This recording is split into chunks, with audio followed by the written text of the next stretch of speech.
უკრაინის პრეზიდენტი ბრიუსელში ჩავიდა, სადაც ევროკომისიის პრეზიდენტს შეხვდა.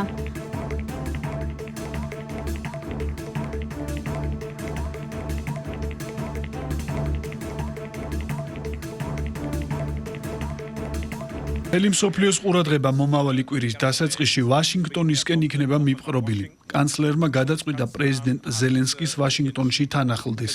ეს პირველ რიგში იმაზე მიუთითებს, რომ გერმანია ამ კონფლიქტში წამყვან, შუამავალ და გამაერთიანებელ როლს თამაშობს. და მეორეც, რომ გერმანია მტკიცედ დგას უკრაინის გვერდით. ჩვენ არ მივატოვებთ პრეზიდენტ ზელენსკის მომავალი მოლაპარაკებების ამ რთულ გზაზე, მაგრამ მასთან ერთად ვიცავთ საერთაშორისო სამართალს. ჩვენ ვიცავთ უკრაინის და შესაბამისად ევროპის თავისუფლებას და მესამე ძლიერი მხარდაჭერა, რომელსაც პრეზიდენტი ზელენსკი ევროპელი პარტნიორების და კომისიის პრეზიდენტისგან იღებს, აჩვენებს, რომ ევროპა ერთიანია.